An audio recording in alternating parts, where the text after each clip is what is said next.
Come on यार, जल्दी जल्दी। अरे यस, जीत गए, यस। अम्मा, आपको पता है इस बार ना हमने फिक्स कर लिया है, हम ना बड़े होके बैडमिंटन प्लेयर बनेंगे। जिंदगी का मकसद होना चाहिए, सपने होने चाहिए, लक्ष्य होना चाहिए, लेकिन हमारे लक्ष्य को तो किसी की पड़ी नहीं है। लक्ष्य गार्ड बांधना होता है, जैसे हम बने। रुक,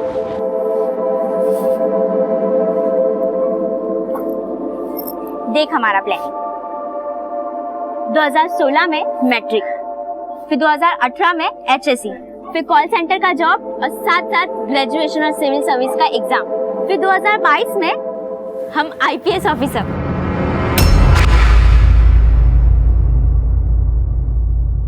हमको फिक्र तुम्हारा नहीं है, तुमको जो बनना है बनो, हम पूरा जी जान लगा देंगे अपनी, लेकिन हमको फिक्र तुम्हारी उस एयर होस्टेस बहन का है। सोच इतनी ऊंची लेकिन अकल ढेला भर की, और रंग रूप तो ऐसा लेकर के पैदा हुई है कि बस डर ही लगा रहता है कि कहीं कोई ऊंच नीच ना हो जाए। दिन चढ़ने को आ गया है लेकिन अभी तक कॉलेज से नहीं आई है। कंचन, तू ये सब छोड़ और जा करके जानकी को ले आ। ठीक है। आज मजा आया नई क्लास करके। कल सुबह एकदम टाइम पे आ जाना। हाँ चलो फिर, बाय बाय। हम भी कोई विक्की से कम नहीं है।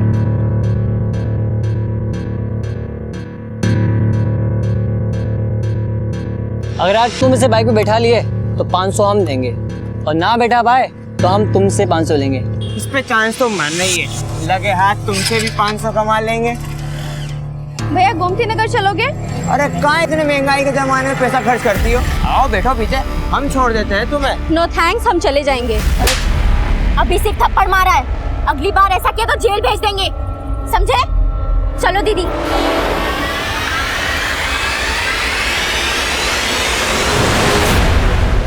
क्या जरूरत था थप्पड़ मारने का?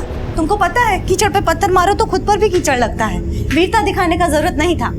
अम्मा, हम मार्शल आर्ट सीख ले, नाम तो उसमें भी बहुत होता है। तुम चुप रहो बिल्कुल, यहाँ पर मजाक नहीं चल रहा है।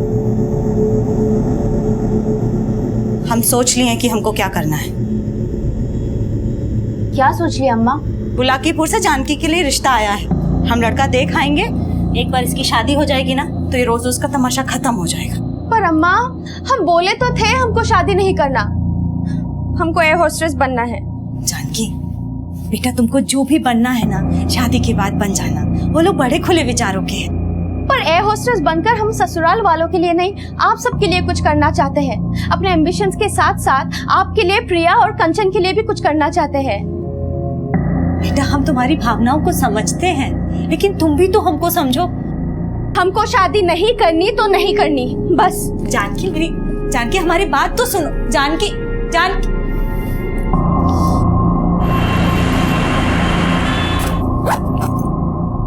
हम खाना बना दिए हैं, तुम लोग खा लेना। हाँ, और ध्यान रखना, हमको सुबह का आते आते 7-8 बज जाएगा।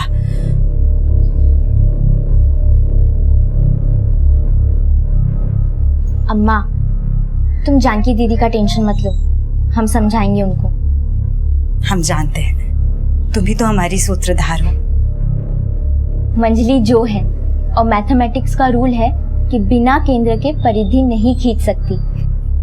अच्छा बाबा, समझ गए। अब चलते हैं, ध्यान रखना अपना। हाँ अम्मा, हमें भी अपनी साथ ले चलो ना। प्रिया, समझा करो बेटा, हम वहाँ काम से जा रहे हैं, और तुम जानकी दीदी को देख रही हो ना अपनी, कितना मुंह फुला के बैठी हुई है। तुम यहाँ पर रहोगी कंचन दीदी के साथ में तो थोड़ा ध्यान रखोगी, और परेशान मत करना दीदी लोगों को। जानकी, हम आते हैं। अम्मा, हम हैं ना। ध्यान रखना। हाँ बाय।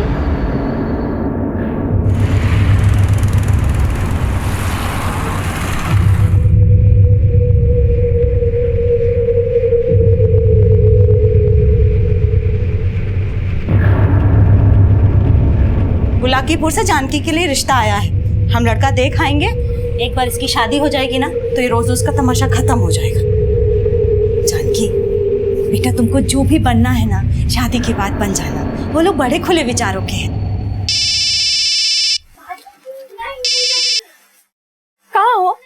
अरे हम तो कलकत्ता में ही है बेटा। पापा कैसे हैं आप? बेटा हम तो अच्छे से हैं, तुम बताओ तुम कैसी हो? नहीं पापा। हेलो पापा, आप कैसे हो? कब आ रहे हो? अरे हेलो पापा, हम कंचन। अरे मुझे बात करनी है तुमसे। अरे नहीं, पहले हमें रुको।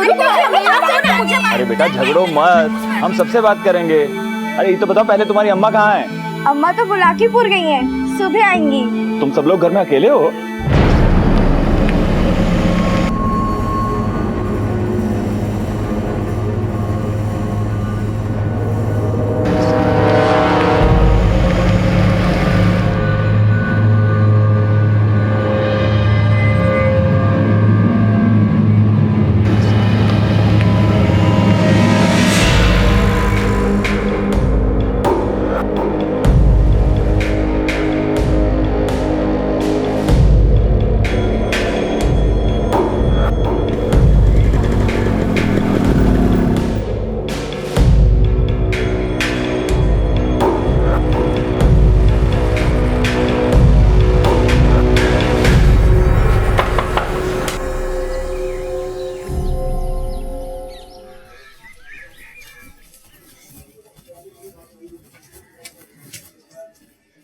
अरे सुबह सुबह घर में ताला, कहाँ चली गई ये तीनों?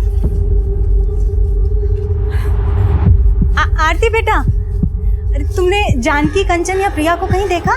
नहीं आंटी, हम तो उनसे सुबह से नहीं मिले। आपके घर पे तो सुबह से ताला लगा हुआ है। आप जिस नंबर पर कॉल करने की कोशिश कर रहे हैं, आप जिस नंबर पर कॉल करने की कोशिश कर रहे हैं वो फिलहाल बंद है।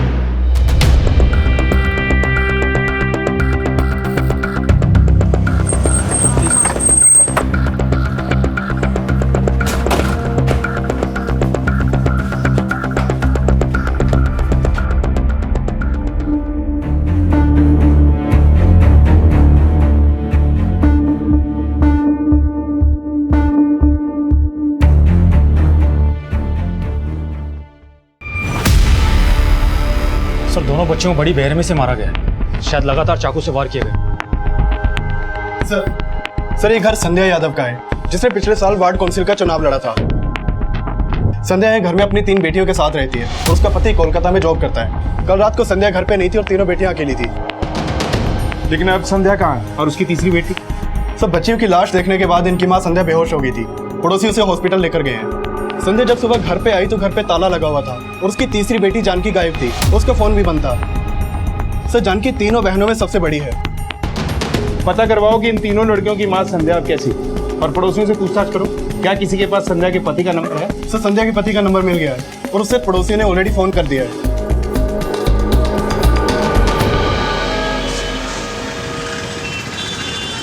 भैया रेलवे स्टेशन चलेंगे? चलिए।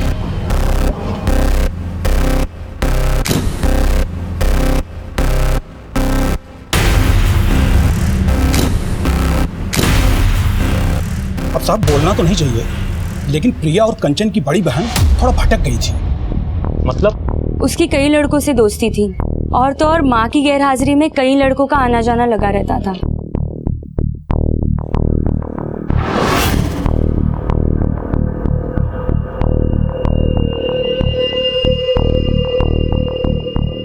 साहब कल रात को भी संध्या घर पे नहीं थी, तो क्या पता जानकी का कोई दोस्त आया हो यहाँ पर। कौन सा दोस्त? आप लोग जानते हैं?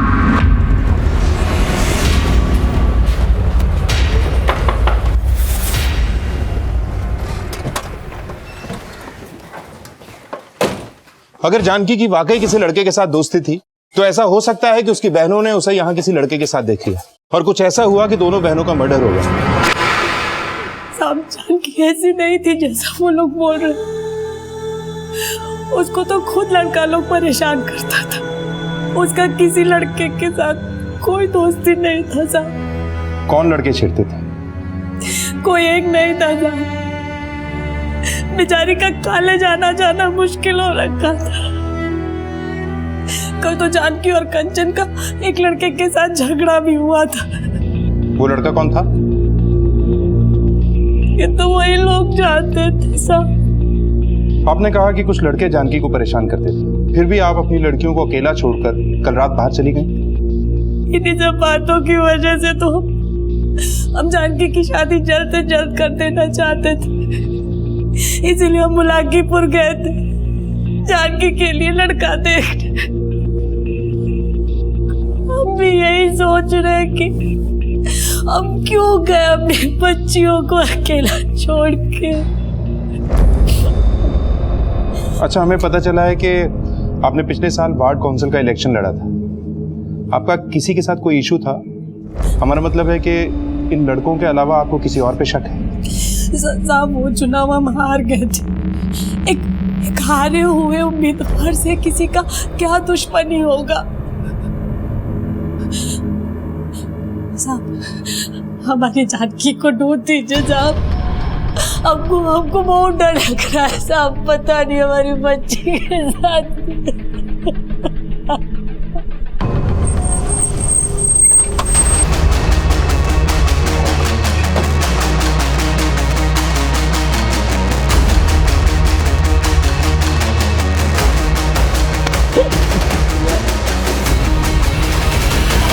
हम लोगों ने कुछ नहीं किया साहब। सब हमने कुछ नहीं किया साहब। सब जानकी को हम बस प्रपोज करना चाहते थे, बस हमारा कोई गलत इरादा नहीं था साहब। जानकी कहाँ है ये बोल। साहब हमें नहीं मालूम साहब।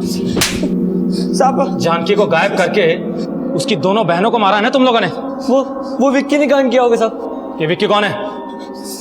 जानकी का बॉयफ्रेंड साहब।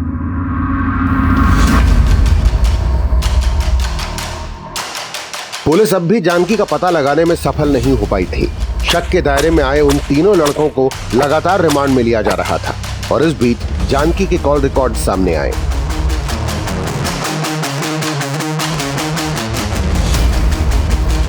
सर, ये रणवीर सिंह, सोनू यादव और ब्रिजेश ओझा, ये तीनों कॉलेज के बदमाश लड़के हैं और इन तीनों को जानकी घर के पास में अधिकतर देखा गया। लेकिन सर, जानकी की अधिकतर फोन पे बातें इस विक्की से होती थी। सर, ये विक्की जानकी का बॉयफ्रेंड है। बॉयफ्रेंड? लेकिन जानकी की माँ तो उसके लिए रिश्ता ढूंढ रही थी। हाँ सर, लेकिन सर हत्या वाली रात को विक्की ने जानकी को फोन किया था रात को 11 बजे और उस रात को उसका फोन भी उस एरिया के पास में ही एक्टिव था। लेकिन अब वो गायब है और उसकी फैमिली भी उसके बारे में कुछ नहीं जानती। ये विक्की, हमें इस पे शक है। क्या आप लोग जानते हैं इसे? नहीं साहब, हम इस लड़के को नहीं जानते, लेकिन इस लड़के को हमने 2-3 बार अपने घर के पास जरूर देखा था। लेकिन जानकी की इससे फोन पे बहुत बातें हुआ करती थी। साहब, जानकी को बहुत सारे लड़के फोन करके परेशान करते थे।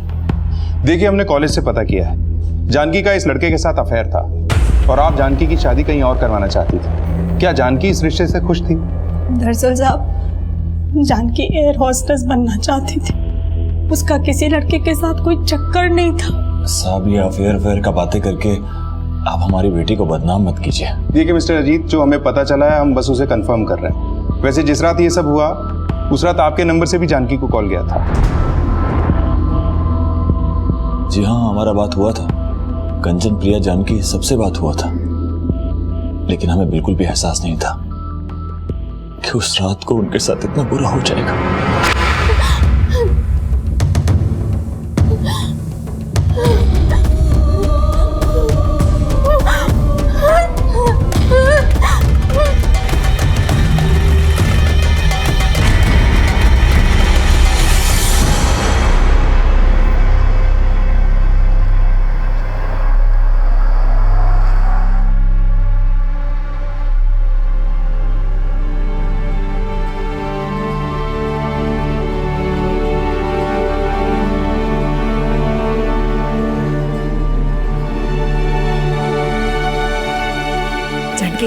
ये देखो, कैसा लगा ये सूट तुमको? बहुत अच्छा है अम्मा। जब लड़के वाले देखने आएंगे ना तुमको, तो यही सूट पहनना, बहुत अच्छी लगेगी। नहीं पहनना हमको कोई सूट बूट और ना ही शादी करनी है। इस बार ना मैंने पक्का फिक्स कर लिया है, हम बड़े होके बैडमिंटन प्लेयर बनेंगे।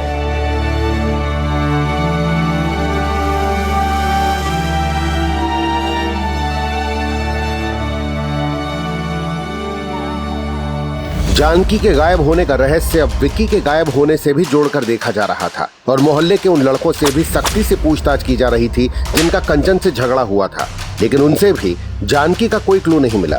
लेकिन जल्द ही विक्की की एक इंफॉर्मेशन मिली।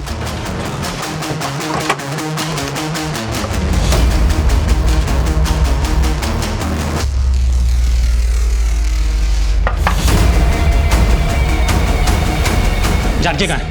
सब जानकी हमारे साथ नहीं है। चल थाने चल। जो भी किया है अभी बोल दो, बाद में बहुत तकलीफ होगी। सर हम मानते हैं उस दिन हम जानकी के यहाँ गए थे उससे मिलने, पर सर हमने कुछ नहीं किया। लेकिन इतनी रात को उसके घर करने क्या गए थे? सब जानकी नहीं हमें बुलाया था।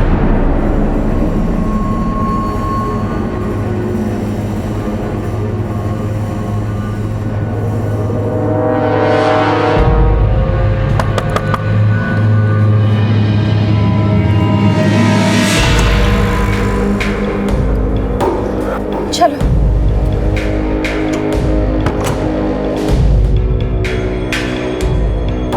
विक्की, हमें समझ में नहीं आ रहा है कि हम क्या करें। अम्मा सुन ही नहीं रही है, लड़का तक देखने चली गई। घबराओ मत, हमने सोचा है हम कल ही तुम्हारे अम्मा से बात करेंगे। अगर वो तुम्हारा शादी करना चाहती है तो हम करेंगे तुमसे शादी। पर हम जब तक एयर होस्टेस नहीं बन जाते हम किसी से शादी नहीं करना चाहते। तुम जैसा चाहती हो वैसा ही होगा, हम पे भरोसा रखो। अब मुस्कुराओ।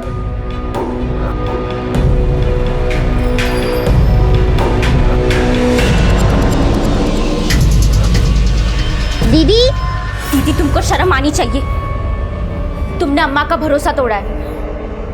कंचन मैं जानकी से प्यार करता हूँ। तुम दीदी को फुसला सकते हो लेकिन हम तुम्हारी बातों में नहीं आने वाले। कंचन अब विक्की तुम प्लीज जाओ यहाँ से।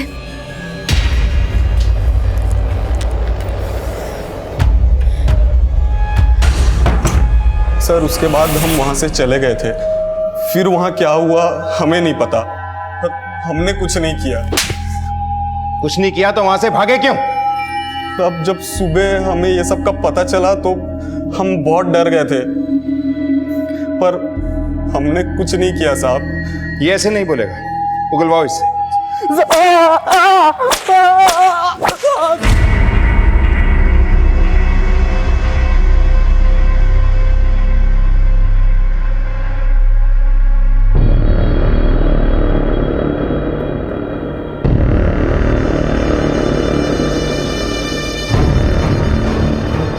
सर हमने विक्की को बहुत तोड़ा, लेकिन वहीं का वहीं है। और सर उसके कॉल रिकॉर्ड्स में भी ऐसा कुछ नहीं मिला है जिससे ये मालूम चले कि उसने ही जानकी को कहीं छुपा के रखा होगा। चल बे, लेके आ लड़की को।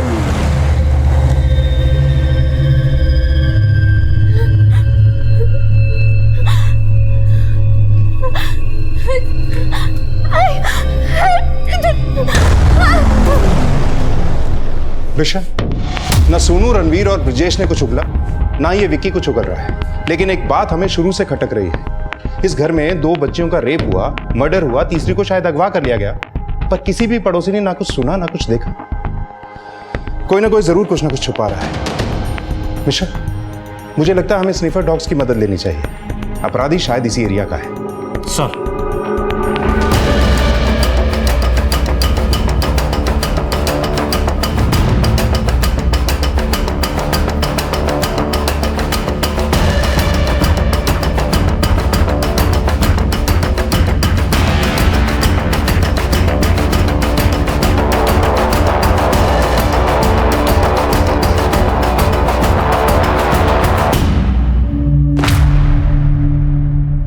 सर इस साड़ी पर तो जरूर प्रिया और कंचन का ही ब्लड है जिसे जलाने की कोशिश की गई है। अगर इस साड़ी पे ब्लड प्रिया और कंचन का है तो इसका मतलब है कि इस मर्डर में कोई लेडी इन्वॉल्व है। मर्डर करते हुए उसका ब्लड इस साड़ी पर आ गया होगा, इसलिए इसे जलाने की कोशिश की गई। मिश्रा, फॉरेंसिक टीम से कहो कि पता करें कि ये ब्लड किसका है।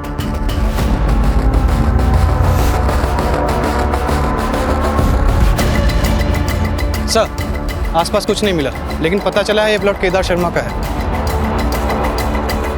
केदार शर्मा? सर ये केदार शर्मा है। सर इसने भी पिछले साल संध्या के अगेंस्ट वार्ड काउंसिल का चुनाव लड़ा था। सर संध्या के चुनाव में खड़े होने की वजह से केदार को बहुत प्रॉब्लम हुई थी। और हाँ सर, संध्या के बाकी सपोर्टर्स के साथ संध्या की तीनों बेटियां भी संध्या के लिए कैंपेनिंग करती थी। संध्या जी को वोट दो, संध्या जी को वोट दो। हालांकि संध्या की तरह केदार भी वो चुनाव हार गया था, लेकिन सर केदार को आज तक यही लगता है कि वो चुनाव संध्या की वजह से हारा था, क्योंकि संध्या के चुनाव में खड़े होने की वजह से केदार के वोट्स कम हो गए थे।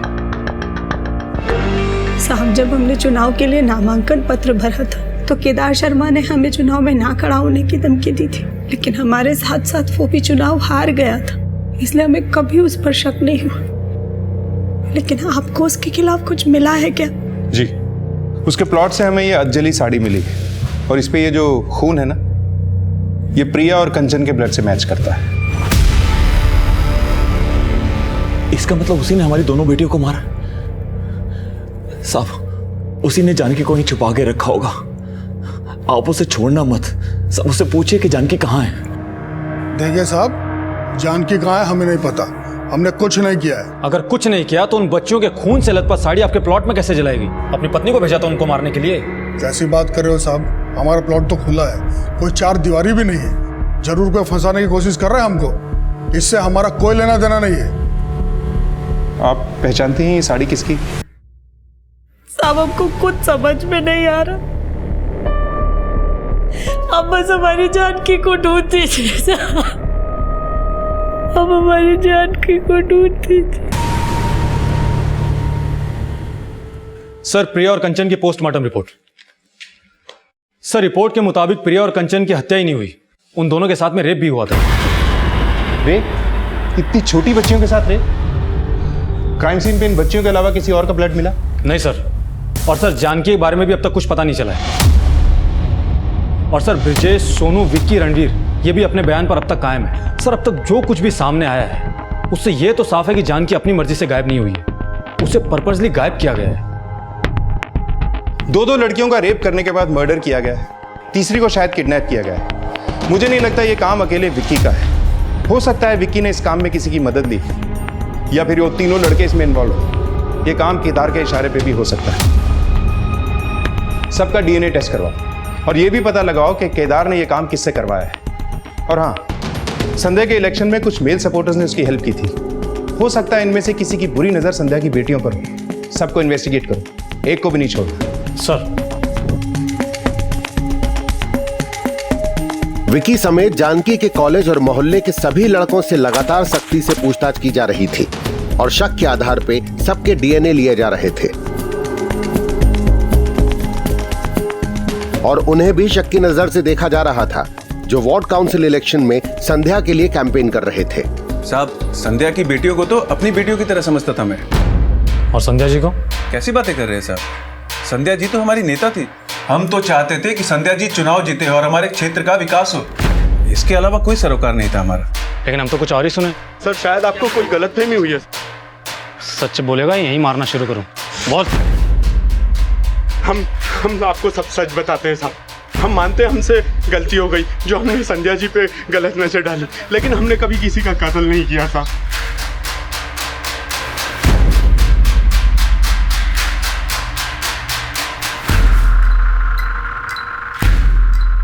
सर हमने जानकी के कॉलेज के लड़कों और केदार और उसके आदमियों समेत सबके डीएनए टेस्ट करवा लिए हैं, लेकिन सर इनमें से कोई भी ये नहीं मान रहा है कि इन्होंने कुछ किया है। लेकिन मिश्रा, हमारे लिए यह भी जानना जरूरी है कि इनमें या इनके अलावा ऐसा कौन है जिसका कनेक्शन उस साड़ी से है जिसपे प्रिया और कंचन के ब्लड स्टेन मिले। क्या इस सब में वाकई कोई औरत इन्वॉल्व है, या उस साड़ी पर इन बच्चियों के खून के धब्बे मिलने का चक्कर कुछ और ही है? आखिर ये साड़ी किसकी हो सकती है? हम हार गए बच्चों, सबने मिलके हमको हरा दिया।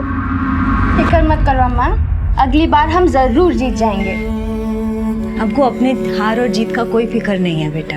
हमको तो तुम लोगों की हार और जीत से फर्क पड़ता है। जिस दिन तुम लोगों के सपने पूरे होंगे ना, सही मायनों में उस दिन हमारी जीत होगी।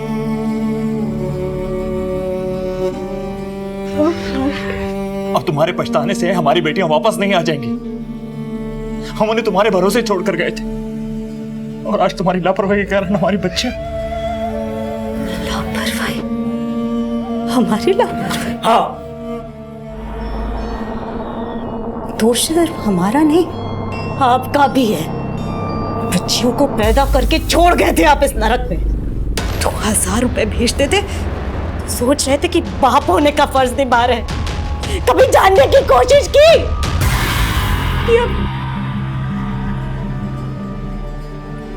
आज आपके दोष की वजह से हमारी बच्ची हमसे दूर हो गए।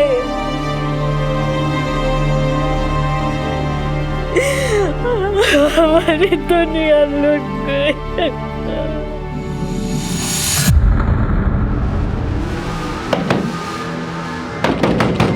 कौन है? क्या है? क्या लेने आया? तो हमसे बदला लिया है ना? क्या? कंचन और प्रिया को तो तुमने नहीं छोड़ा। अब बता जानकी कहाँ है? पगला गया क्या? हाँ, चल निकल यहाँ से। साले, तुम्हारा इतना हिम्मत? हाँ, तुम हमको साला बोलेगा?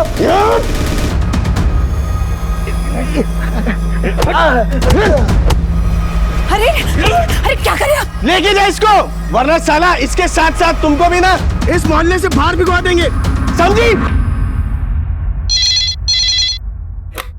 हेलो,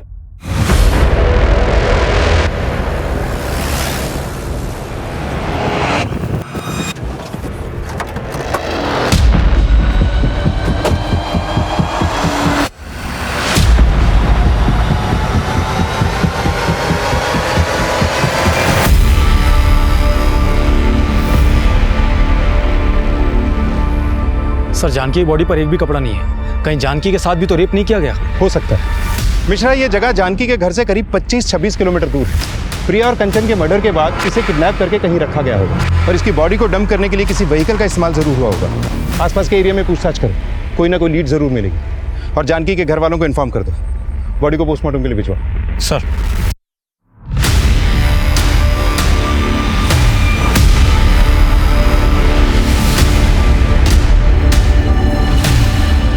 जानकी,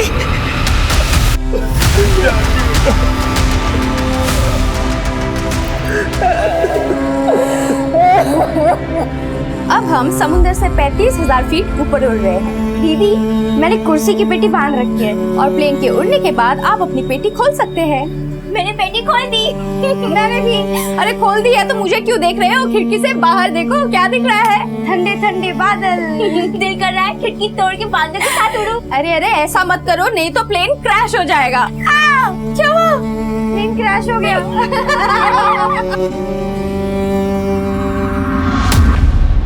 जानकी के साथ भी रेप? जी, हमें शक है कि शायद जानकी के साथ भी रेप किया गया है। एक के बाद एक हमारी तीनों बेटियां खत्म हो गई और उनके साथ इतना गलत हुआ। आपसे हाथ जोड़कर विनती है कि उसके दोषियों को जल्द से जल्द अंदर कीजिए।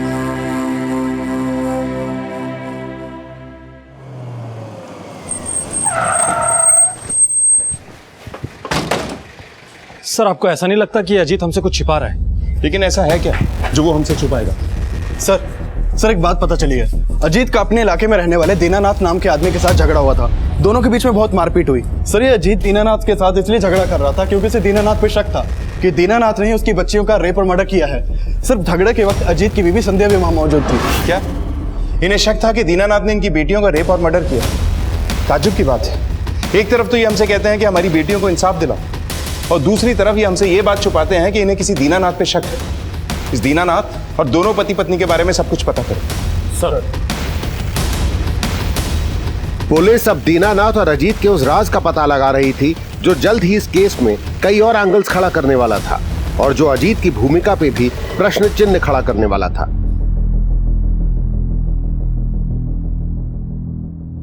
थोड़ा दिन में बच्चियों का शव मिल जाएगा। उनका अंतिम संस्कार करके हम कलकत्ता वापस लौट जाएंगे। कुछ ही दिन में वहां पर व्यवस्था करके हम तुम्हें भी ले जाएंगे। हमारी बच्चियों के जीते जी तो आप हमको लेके नहीं गए। अगर वो भी कोलकाता में होती तो। जो हो गया उसे बदला नहीं जा सकता है। आप अब भी कुछ बदल नहीं पाएंगे। हम रह लेंगे अकेले, औपचारिकता का जरूरत नहीं है।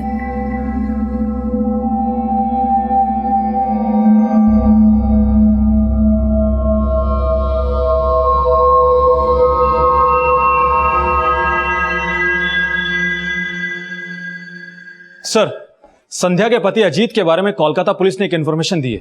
अजीत की कोलकाता में एक और बीवी है। सर, अजीत और दीनानाथ के झगड़े की वजह पता चली है।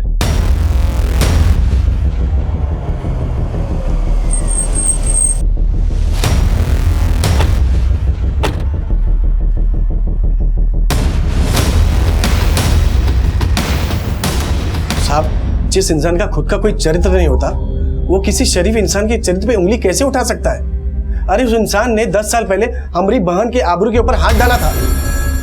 साहब, दीनानाथ की बहन ने हम पर झूठा आरोप लगाया था। साहब, उसकी बीवी खुद जानती है कि उसने क्या किया हमारी बहन के साथ। साहब, हमने कुछ नहीं किया था, पर उस समय किसी ने हमारा विश्वास नहीं किया। दीनानाथ ने हमें पूरी बिरादरी में जलील करके रख दिया।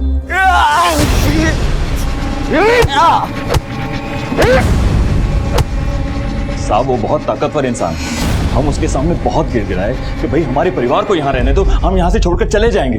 और हम यहाँ से छोड़कर चले भी गए, कलकत्ता जाकर रहने लगे। और उसके बाद हमारी बीवी ने हमसे बात तक नहीं की 2 साल तक। उसे भी हम पर विश्वास नहीं था। अब जाकर वो थोड़ा पिघली है। तुमने तो उसे अब भी अंधेरे में रखा हुआ है। कोलकाता में दूसरा घर बसाया हुआ है। तो ये भी सच होगा कि दीनानाथ की बहन की आबरू पे हाथ तुम्ही ने डाला होगा और तुम्हें लगा कि 10 साल बाद दीनानाथ ने उसी बात का बदला लिया और तुम हमारे पास इसलिए नहीं आए क्योंकि तुम जानते थे कि तुम पहले भी गलत थे।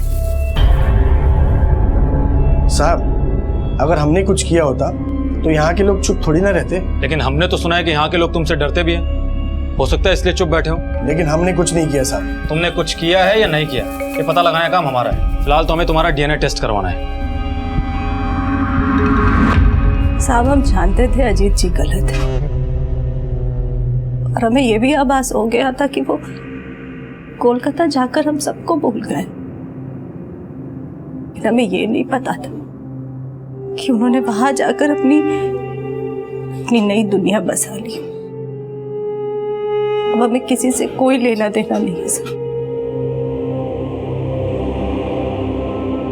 अब जब हमारी बेटियां ही नहीं रही तो हमारी जिंदगी का कोई मकसद नहीं है। सर, अगर अजीत ने कोलकाता में दूसरी शादी कर रखी थी तो अजीत के पास में अपने बच्चों को मारने का मोटिव जरूर होगा। सर, हो सकता है कि अजीत को इस बात का डर हो कि उसकी दूसरी बीवी को उसकी पहली बीवी के बारे में पता ना चल जाए। और संध्या उस रात को जिंदा इसलिए रह गई क्योंकि वो बुलाकीपुर गई थी। लेकिन सर, हमने अजीत की एलिबाई कंफर्म की। हत्या वाली रात अजीत कोलकाता में ही था और मर्डर कंचन और प्रिया का हुआ था, जबकि जानकी को अगवा किया गया था। सर, ये भी तो हो सकता है कि अजीत की कोई चाल हो ताकि हमारा शक उन लड़कों पे जाए जो उन्हें छेड़ा करते थे। और सर, उस रात को अजीत ने अपने बच्चों को फोन भी किया था। लेकिन वो हमें बिना पता चले दीनानाथ पे शक जाहिर कर रहा था। मुझे नहीं लगता इसमें अजीत का हाथ होगा। हाँ, ये हो सकता है कि अजीत की दूसरी बीवी ने यह करवाया। उसे पता चला हो कि अजीत पहले से शादीशुदा था और उसने सबसे बदला लिया। अजीत और उसकी दूसरी बीवी दोनों को इन्वेस्टिगेट करो। और वो एरिया जहाँ से जानकी की बॉडी मिली थी, वहाँ से कोई लीड मिली? नहीं सर, हमने वहाँ काफ़ी पूछताछ की लेकिन कोई लीड नहीं मिली। ठीक है, वो एरिया और संध्या के घर का एरिया दोनों का डंप डाटा चेक करो। कोई ना कोई कॉमन नंबर जरूर मिलेगा, क्योंकि ये तो कंफर्म है कि जिसने भी कंचन और प्रिया का मर्डर किया है उसी ने जानकी की बॉडी को उस एरिया में डंप किया होगा। सर,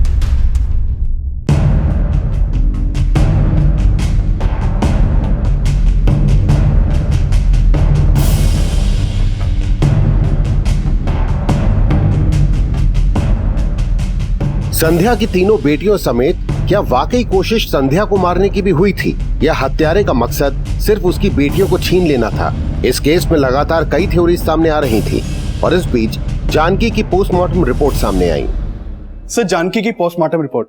सर, जानकी का मर्डर कंचन और प्रिया के मर्डर के 4 दिन बाद हुआ था और जानकी के साथ मर्डर से पहले रेप भी किया गया था। सर, ये अजीत की दूसरी बीवी कामिनी है। सर, हत्या वाली रात को ये कोलकाता में ही थी। मैंने इसके कॉल रिकॉर्ड्स मंगवाए हैं, शायद कुछ लीड मिले। और अजीत के बारे में कुछ पता चला? नहीं सर, और हम लोग डंप डेटा भी स्टडी कर रहे हैं और अब तक जितने भी डीएनए टेस्ट करवाए हैं उनकी रिपोर्ट्स भी 5 से 6 दिन के बाद आनी शुरू हो जाएगी। लेकिन डीएनए रिपोर्ट आने तक का अभी हम इंतजार नहीं कर सकते। अब तक जितने भी सस्पेक्ट हमारे सामने आए हैं सबको रिविजिट करो, दोनों क्राइम सीन्स का डम डेटा चेक करो, हो सकता है कोई ऐसा क्लू मिले जो हमें असली अपराधी तक ले जाए। पुलिस अब हर सस्पेक्ट को नए सिरे से इन्वेस्टिगेट कर रही थी और हर बारीक से बारीक चीज को फिर से टटोला जा रहा था। और इस बार ऐसी बात सामने आई जिसने फिर से पुलिस की थ्योरी बदल दी। सर, हत्या वाली रात को ये रामकुमार बुलाकीपुर में था जहां संध्या गई थी। ये रामकुमार संध्या का सपोर्टर है ना, जो उसके लिए कैंपेनिंग कर रहा था? हाँ सर। तो फिर ये वहां संध्या के साथ क्या कर रहा था?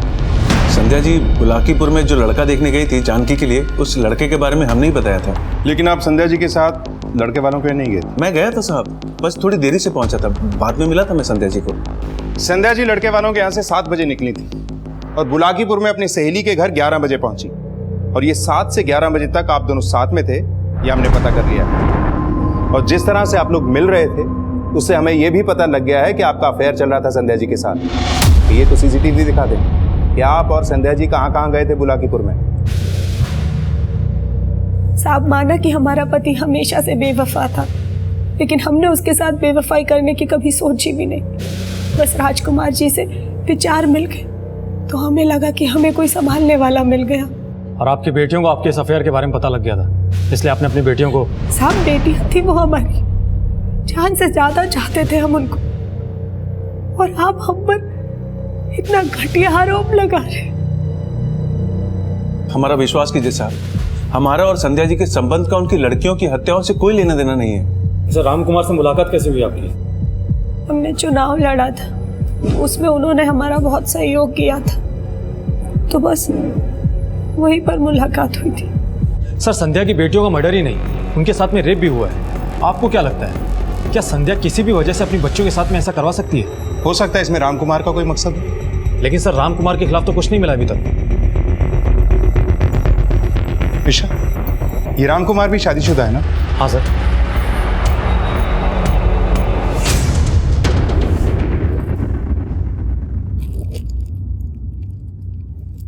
हाँ साहब, ये साड़ी तो हमारी बीवी ममता की है।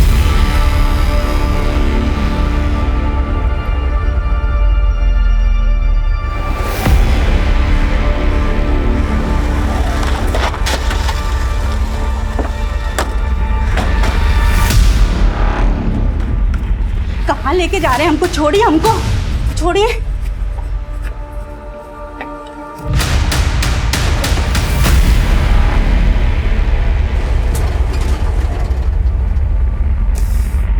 साहब, ये साड़ी हमारा नहीं है। जरूर हमारा पति उस औरत के चक्कर में हमें फंसाना चाहता है। हमने कुछ नहीं किया साहब।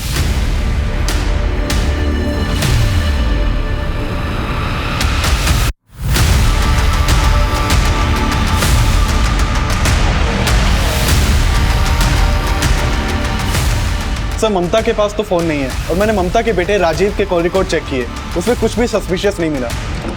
सर, हमने दोनों क्राइम सीन्स के डंप डेटा टैली किए और उसमें एक नंबर ऐसा मिला है जो दोनों क्राइम सीन्स पे एक्टिव था। सर, वो नंबर हिस्ट्री शीटर झूलन का है। सर, फिलहाल इसका नंबर बंद आ रहा है। झूलन? मतलब ये कांड जिस किसी ने भी करवाया है, ये झूलन हमें उसके बारे में बता सकता है। पता करो ये कहाँ, उठवाओ इसे। सर। हेलो।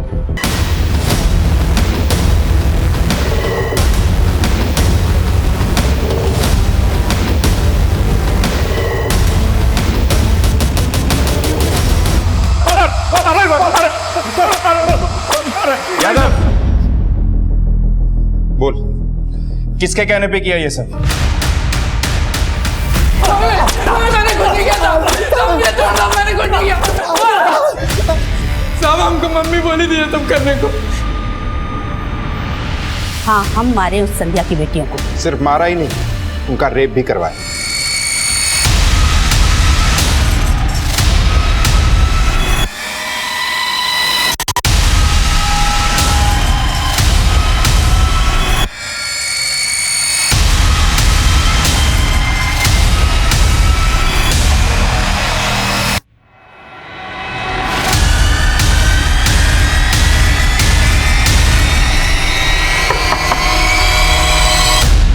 फिर आ गया वो।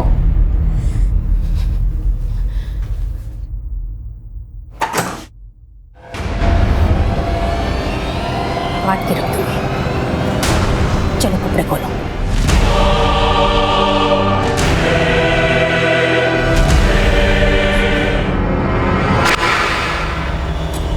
साहब मैं फिर उस लड़की को अपने साथ ले गया था और अपने अड्डे पे बांध के रखा था।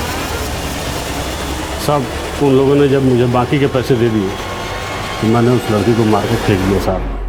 साड़ी पे खून लग गया था इसीलिए उसे जलाया।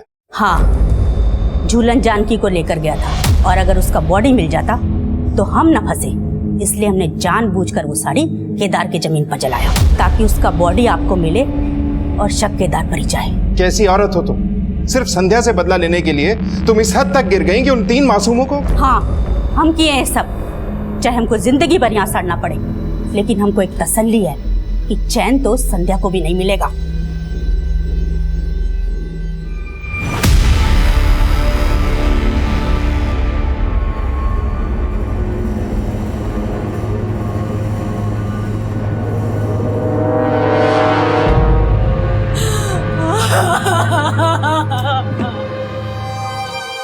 अपनी जिंदगी का खालीपन भरने के लिए हम कभी कभी ऐसी मृत तृष्णाओं का शिकार हो जाते हैं जिनमें फंसकर हमें सिर्फ मौजूदा वक्त ही दिखता है, लेकिन दूरगामी परिणाम पर नजर नहीं जाती। माना हम जिंदगी में ठोकर खाकर ही सीखते हैं, लेकिन उन रास्तों से हमेशा बचकर चलना चाहिए जहां ठोकर खाने के बाद संभलने का भी मौका नहीं मिलता। हमारे आज के एपिसोड की दूसरी कहानी। जब हम किसी से सच्चा प्रेम करते हैं तो उसकी हर अदा हमारे मन को भाती है, उसकी परेशानी हमें अपनी लगने लगती है, उसका दुख हमसे देखा नहीं जाता, उसकी खुशी के लिए कुछ भी कर गुजरने से हम पीछे नहीं हटते।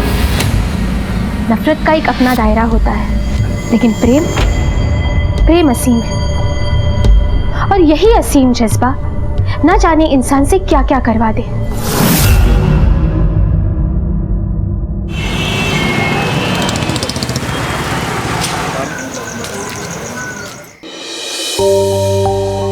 अरे पूनम की प्लेट क्यों खाली है? रोटी दो उसको। और तूने दाल क्यों नहीं लक्ष्मण? भाई साहब ये दाल नहीं खाई जाती मेरे से। अरे ऐसे कैसे नहीं खाई जाएगी? अरे दाल दो भैया, दाल दो। अरे भाई दाल दो। थोड़ी सी अरे भाभी अच्छी बनी लक्ष्मण, खाओ। अरे सुमन कहाँ रह गई? पापा पता नहीं कहाँ गई। भैया सुमन ट्यूशन गई है। ट्यूशन तो 6 बजे खत्म हो जाता है ना, 8:30 बजना है।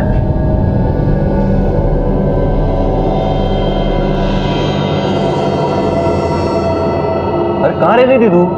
पापा वो एक्स्ट्रा क्लासेस थे। अच्छा चल बैठ, खाना खा ले फटाफट। जी। अरे खा ले दो उसको।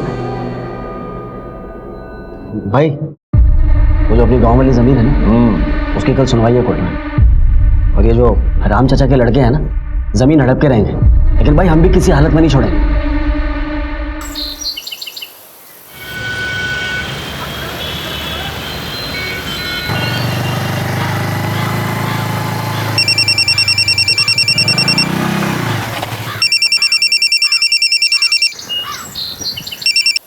हेलो, हाँ मैं रास्ते में हूँ, आ रहा हूँ, बस अभी रास्ते में हूँ। अरे तुम फोन रखोगे तो आऊंगा ना, बस क्यों नहीं यार? हाँ कह तो रहा हूँ, फोन आँख के अंदर दिखना रहा तेरे को। क्या हुआ अंकल? सॉरी के बच्चे, मोबाइल तोड़ दिया तूने। अरे अंकल मोबाइल टूटा, जान थोड़ी गई आपकी। मोबाइल के पैसे तेरा बाप देगा? अंकल बाप पे नहीं जाना, मैं बोल रहा हूँ। कुत्ते के पीले का गलती करता हूँ, ऊपर से बहस करता है।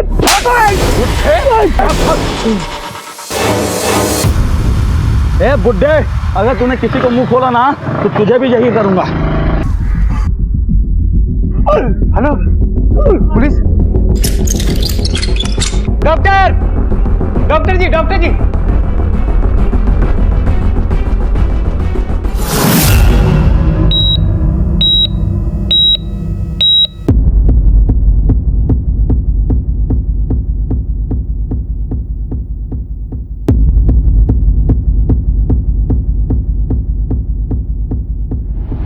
क्या हुआ संजय? किसने हमला किया चाचा जी पर? तुम बताओ, दुश्मनी तो तुम्हारी है ना हमारे बाबूजी से? क्या बकवास कर रहे हो संजय भाई? तुम्हारा मतलब चाचा जी के साथ जो हुआ वो हम लोगों ने करवाया? अरे नहीं भाई साहब, वो तो 2 बंदे थे। तुम लेके आए थे ना बाबूजी को, धन्यवाद। अब हमारे मैटर में पढ़ने की कोई जरूरत नहीं है, जाइए और बैठिए वहां जाकर के। अभी पुलिस आ रही है, सब पता चल जाएगा। जी डॉक्टर, बाबूजी ठीक तो है ना? सॉरी, हम आपके बाबूजी को नहीं बचा पाए।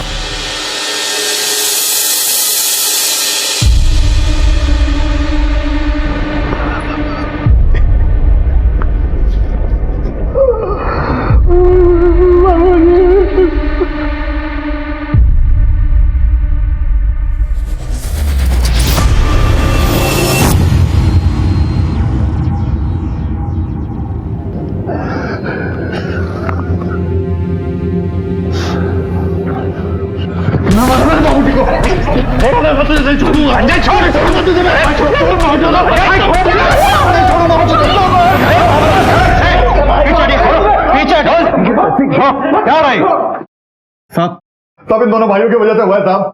इन्होंने बंदे भेजकर हमारे बाबूजी को मरवा दिया साहब। सर झूठ बोल रहा है, झूठा आदमी एक नंबर का। सर भाई जी बाइक से उतर के बात कर रहे थे कि एक बाइक वाला आया उनसे टकरा गया। पहले तो बहसबाजी हुई, लेकिन फिर बात इतनी बढ़ गई कि वो दोनों लड़के मिलकर भाई जी को बहुत मारने लगे। बैट से भी मारा सर, हमने छुड़ाने की बहुत कोशिश किया लेकिन वो एक नहीं मारे। अच्छा कुछ देखा, कैसे दिखते थे वो लोग? सर एक तो हट्टा कट्टा था और एक ठिगना पतला सा था। बाइक का नंबर देखा? सर हड़बड़ी में मैं बाइक का नंबर नहीं देख पाया, लेकिन उन दोनों लड़कों का शकल याद है। ठीक है, स्केच बनवा सब। इन्हें लेकर चलो, वहीं बात करेंगे। चलिए आप।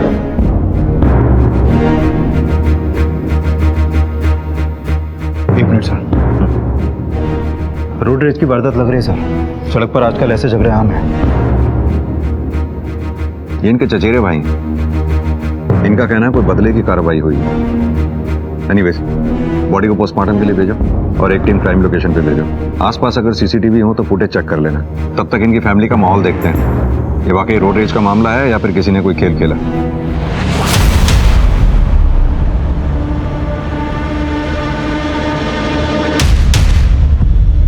साहब धर्म और लक्ष्मण का बाप अवध किशोर हमारे बाबूजी का बड़ा भाई लगता था, और अभी 20 साल पहले गांव के घर गृहस्थी छोड़ करके वो मेरठ में जाके बस गए पूरे फैमिली के साथ। जी साहब। और साहब अभी 20 बरस बाद ताऊ जी के बेटे आकर के बोलते हैं कि हमें हमारी जमीन दो। उनके हिस्से की जमीन कितनी है? अरे काय का हिस्सा साहब, 20 बरस तक तो बाबूजी ने मेहनत करी है। जमीन कितनी है? सर उनके हिस्से में 10 एकड़ बनती है। हुआ क्या फिर? बाबूजी ने जमीन देने से मना कर दिया तो इन्होंने पंचायत में शिकायत लगा दी, और जब पंचायत ने भी इन्हें इनके नाम पे जमीन करने से मना कर दिया तो ये लोग हमें जबरदस्ती तंग करने लगे, और बस इसके चलते हुए बाबूजी ने इनके खिलाफ कोर्ट में केस कर दिया। बस तब से ये लोग हमें आंखें दिखा रहे। जहां तक हमारी जानकारी में आया है कि धर्म एक बड़ा कारोबारी 10 एकड़ जमीन के लिए किसी की हत्या करवाएगा क्या वो? क्यों नहीं करवाएगा साहब, आजकल तो एक एक गज के लिए लोग गर्दन उतार लेते हैं। मैं तो कहता हूँ आप इन दोनों को अंदर डालिए और खूब कूटिए, सब सच बोल देंगे। सच क्या है उगलवाना हमारा काम है। मुजरिम चाहे कोई भी हो, बच नहीं सकता हमसे वो। सर हमारे पिताजी ने भले कुछ कमाया ना हो, लेकिन मैंने अपने बलबूते पर मेरठ में 150 एकड़ जमीन खरीदी। आप ही बताइए सर, अपने हिस्से की 10 एकड़ जमीन के लिए मैं किसी की हत्या करूंगा, और वो भी अपने ही चाचा की? सर बकवास कर रहे हैं वो दोनों भाई। सर बाल बच्चेदार आदमी हूं। लक्ष्मण छोटा भाई है मेरा, उसका परिवार है। एक भाई का परिवार और है, भाई का तो देहांत हो गया 6 महीने पहले, लेकिन उसके बाल बच्चे हैं। सब लोग एक छत के नीचे रहते हैं। घर का बड़ा हूं मैं, सारा परिवार चलाता हूं। किसी की हत्या करूंगा 10 एकड़ जमीन के लिए? सर 10 एकड़ जमीन थी, लेकिन बात इज्जत पे आगे थी, ऐसा धर्म ने अपने मुंह से बोला है। देखिए चाचा, जमीन भले 10 एकड़ हो, लेकिन गांव की जमीन मां होती है, बच्चों का हक होता है उस पर। अरे वाह, बड़ी जमीन की याद आ रही है। 20 बरस माँ की याद ना आई? 20 बरस से कहा था तू और तेरा बाप। अरे चाचा हम कहीं भी थे, उससे क्या फर्क पड़ता है? अब आया तो अपने हक की जमीन लेकर जाएंगे। कौन सा हक में? बुलाया हक लेने वाला। चलो निकलो यहाँ से, दबाओ यहाँ से। देखिए चाचा तमीज से बात करिए, जुबान से निकला कहीं महंगा ना पड़ जाए। धमकी किसको दे रहा है? चल निकल यहाँ से। चलो निकलो।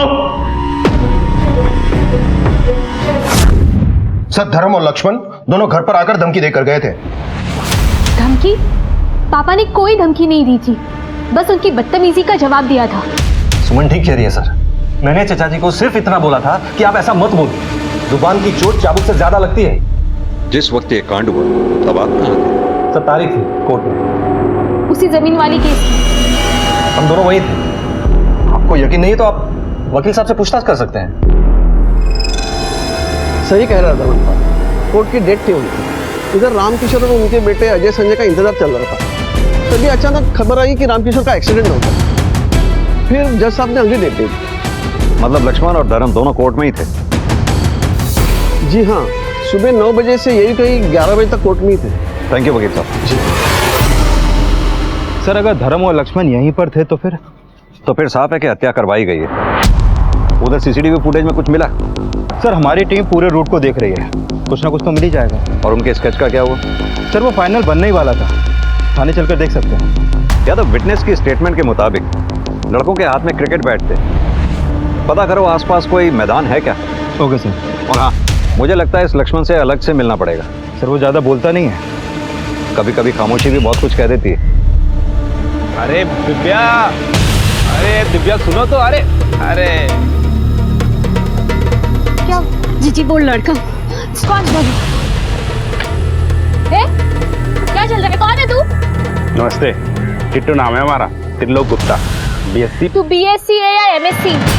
दिव्या का पीछा छोड़, पापा को पता चल गया ना मेरे, खैर नहीं है तेरी, समझा? अरे दीदी, हम दिव्या से बहुत प्यार करते हैं। देख अभी बस समझाया है, पापा को पता चल गया है ना, गोली मार देंगे सीधा। सुमन कौन है? चल निकल। चल। बाय दिव्या। हाँ तो लक्ष्मण जी, अब तो यहाँ कोई भी नहीं है। जो कुछ भी कहना चाहते हैं खुल के कहिए। देखिए, आप अगर कुछ बताएंगे तो आप ही के लिए अच्छा होगा। सर असल में गांव की जमीन में भाई की दिलचस्पी। सर मुझे ये जमीन का चक्कर ही फालतू का लगता है। सर भाई थोड़ी सी जिद्दी है, कहते हैं सर थोड़ी सी जज्बाती। जज्बात में आकर कोई अपने चाचा की हत्या तक करवा सकता है? कहना क्या चाहते हो? नहीं सर, भाई जज्बाती चाचा जी को लेकर नहीं है, जज्बाती उस जमीन के टुकड़े को लेकर। यानी तुम्हारे ये कहने का मतलब है कि उस जमीन के टुकड़े की वजह से तुम्हारे चाचा रामकिशोर की हत्या तुम्हारे भाई धर्म ने करवाई। हमने सुना है तुम दोनों भाइयों की मेरठ में 150 एकड़ के करीब जमीन है। मेरी कहा है सर, भाई की, भाई नहीं खरीदी। हमने तो ये भी सुना है कि तुम दोनों भाइयों की एक मार्बल की दुकान भी है। वो भी मेरी नहीं है सर, वो भी भाई की।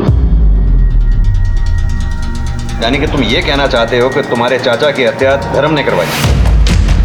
अब तक ये मैं कैसे बताऊं? ये आप लोग बताओ, किसने खून किया है, किसने नहीं किया है, इस बारे में मुझे कुछ नहीं पता। मुझे जो पता था मैंने आपको बताया। ठीक है, जा सकते हो।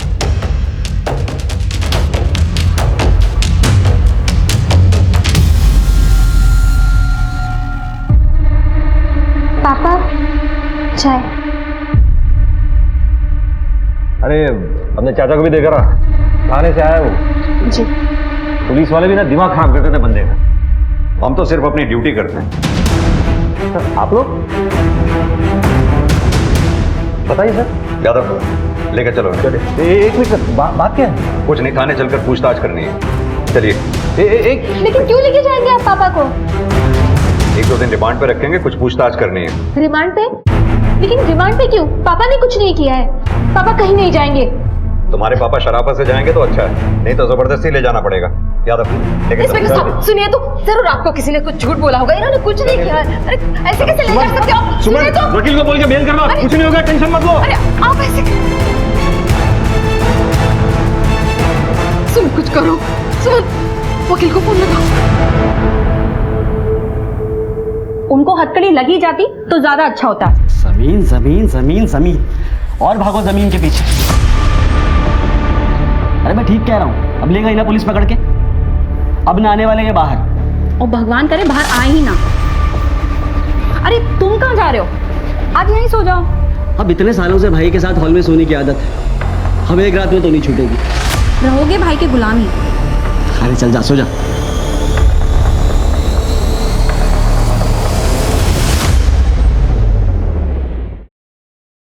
चाचा जी, आपने पुलिस को क्या बोला? पुलिस पापा को क्यों पकड़ के लेके गई? तुझे क्या लगता है कि मैंने भाई के खिलाफ पुलिस को कुछ बोला है? अरे वो तो भाई नहीं है मेरे, बाप है, समझी तू?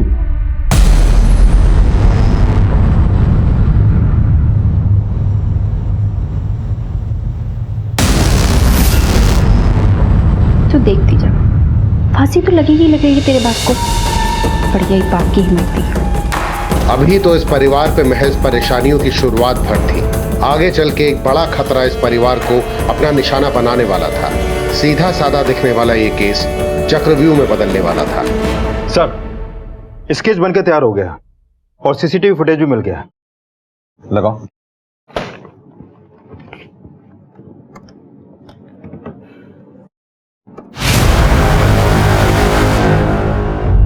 यार अभी मोटरसाइकिल का नंबर दिखाई दे रहा है, इसके बारे में कुछ पता किया? रजिस्ट्रेशन नंबर इसका? हाँ सर, ये गाड़ी बुलंदशहर की है और इसका ऑनर सुरेश सिंह, पुराना एसटी सीटर है सर। सर हमारे रिकॉर्ड में सुरेश सिंह का जो फोटो है वो इस स्केच से मैच करता है। इस सुरेश सिंह का कोई लोकल एड्रेस? सर संतनगर का एड्रेस है, ये मेरठ का। यादव, इस धर्म के खिलाफ तो हमारे पास कोई सबूत नहीं है, लेकिन अगर ये दो लड़के हमारे हाथ लग जाएं तो मामला सुलझ जाएगा। अरे ओके सर।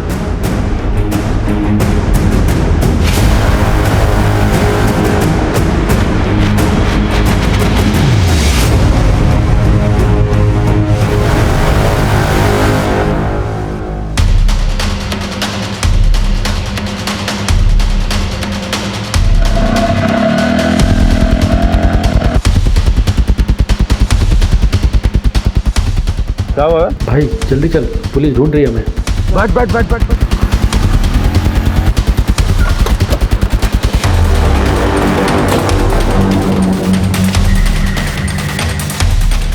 यहाँ तो ताला लगा है। वायरलेस पर सभी नाकों पे अलर्ट जारी करवा दो, उनकी तस्वीरें सर्कुलेट करवा दो। बस के जाने नहीं चाहिए बहुत। सब हम तो वैसे भी धर्म जी को 1-2 दिन में रिलीज ही करने वाले थे। क्या कहना चाहते हैं आप 1-2 दिन भी मेरे पापा को क्यों रखेंगे जब उन्होंने कुछ किया ही नहीं है तो? सुमन बेटा। पापा आप ठीक तो है ना? चलता हूँ, राम राम। पापा कहीं आपको ऐसा तो नहीं लगता कि लक्ष्मण चाचा ने पुलिस को आपके बारे में कुछ कहा हो जिसकी वजह से आपको जेल हुई? नहीं नहीं, उसमें इतनी हिम्मत नहीं है। तू चल।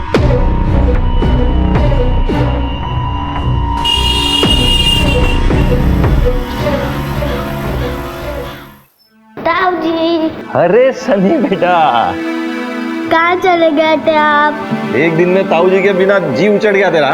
तेरा ताऊ जी तेरे लिए मिठाई लेने गए थे।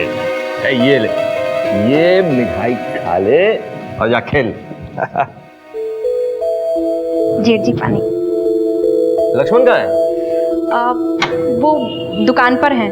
सुधा कहाँ है? सुधा।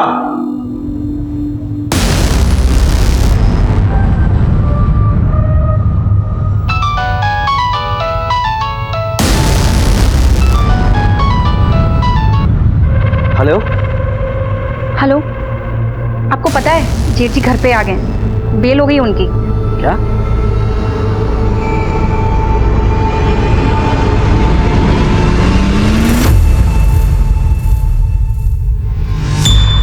अजय, ये पुलिस के बस की बात ना है धर्म और लक्ष्मण को पकड़ना। और वो धर्म 2 दिन न रख सके पुलिस उसे थाने में। हाँ भाई,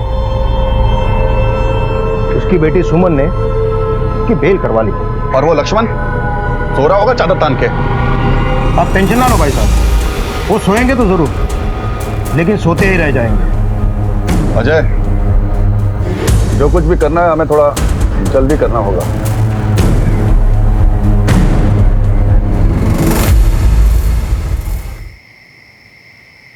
लक्ष्मण, लक्ष्मण। जी भाई। अरे क्या हुआ, सो क्यों नहीं रहे हो? ना भाई, वो मुझे अपने कमरे में सोना था। अरे फालतू बात मत कर। तू कब से लुगाई की तरह बंद कमरे में सोने लगा? चल आजा फटाफट। ना भाई, वो थोड़ा सा। अरे बोला ना तुझे सो जा, आजा फटाफट। लाइट बंद कर और आजा।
पुलिस को राम किशोर की हत्या में धर्म माथुर पे शक था, लेकिन अब खुद धर्म माथुर की जान ले ली गई। क्या ये मौत राम किशोर के बेटे संजय और अजय की इंतकामी कार्यवाही थी? और अगर नहीं तो कौन था जो ये खेल खेल रहा था? सर गोली बहुत नजदीक से मारी गई है, पॉइंट ब्लैंक से। आप लोगों ने किसी को आते जाते देखा? नहीं सर, बस धमाका हुआ था और वो लोग दरवाजा खोल के भाग गए। लेकिन दरवाजा तो अंदर से बंद रहा होगा ना? जी सर, भाई सोने से पहले रोज रात को दरवाजा चेक करके सोते थे। यादव, बॉडी को पोस्टमार्टम के लिए भेजो और फॉरेंसिक टीम को बुलाओ। Okay sir.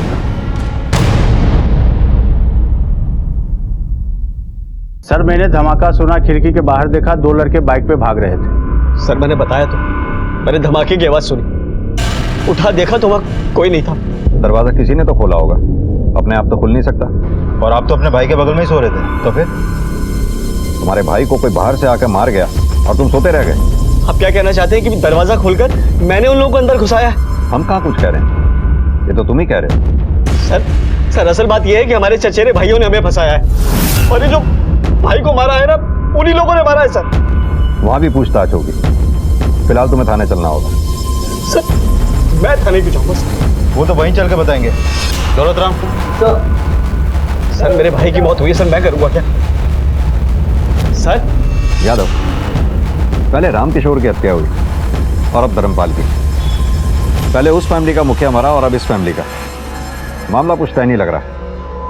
एक काम करो, फौरन एक टीम सुल्तानपुर भेजो।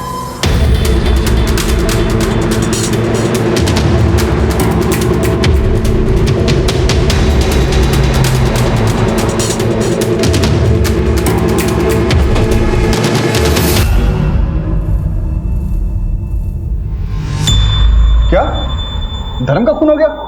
इतना चौंकने की जरूरत नहीं है। ले लिया ना तुम लोगों ने अपने बाबूजी की मौत का बदला। ये क्या कह रहे हैं साहब? हमने कोई बदला नहीं लिया। साहब आप कल रात की बात कर रहे हैं ना? साहब पिछले 3 दिनों से हम इसी गांव में हैं, कहीं नहीं गए साहब। ये बात मोटरसाइकिल किसकी है? मोटरसाइकिल मेरी है साहब। क्यों, क्या हुआ? कोई और भी चलाता है? मेरा बेटा चला था, लेकिन वो भी 3 दिन से घर पर ही है।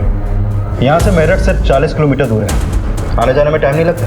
सर अंदर ये गन मिली है। इसका लाइसेंस है हमारे पास और गोलियों का हिसाब भी है साहब। अजय जरा पेपर से क्या?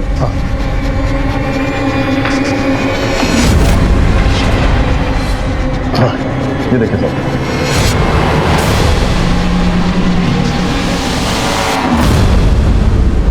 जांच होगी इसकी, ले चलो। और हाँ, जब तक इंक्वायरी पूरी नहीं हो जाती शहर छोड़ के जाने की सोचना तक भी नहीं।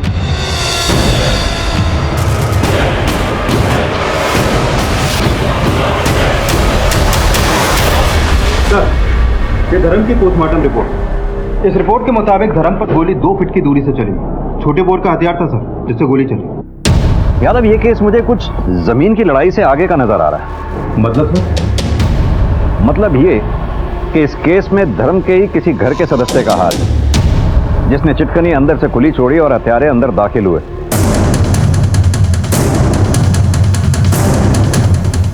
यानी कि घर में कोई ऐसा है जो धर्म से खुश नहीं था, जिसने संजय और अजय के साथ हाथ मिलाकर ये खेल खेला।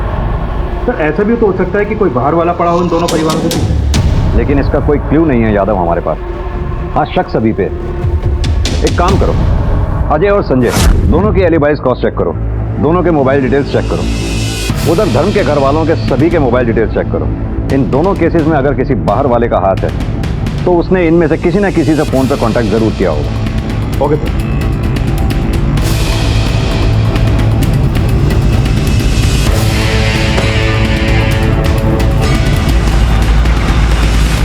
सुनो, तुम्हारे मालिक का चल क्या रहा है यहाँ पर? कारोबार चल रहा है साहब। दोनों भाइयों के बारे में बात कर रहा हूँ, उनके बीच क्या चल रहा है? दुखी है लक्ष्मण भैया थोड़े। क्यों? क्या है कि बड़े भैया का सारा कारोबार और मोटी कमाई भी बड़े भैया की। लक्ष्मण भैया को मिलता ही क्या, सिर्फ तनख्वाह जैसे हमें मिलता है। ऊपर से मतलब? बड़े भैया मुंह के थोड़े कड़वे हैं।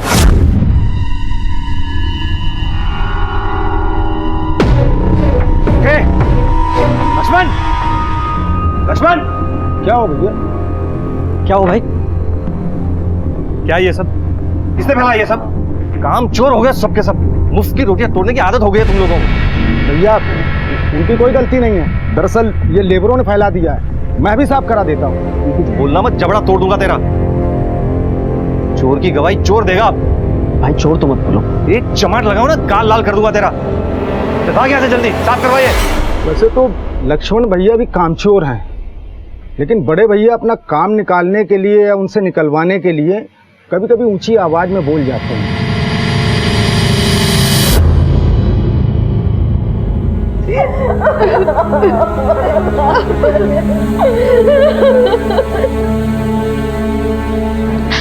दिव्या, जाओ उनके पैर छू लो। नहीं चाची, मुझे नहीं छूने इनके पैर। दिव्या ऐसे नहीं बोलते, जाओ। नहीं चाची, मुझे छूने ही नहीं है इनके पैर।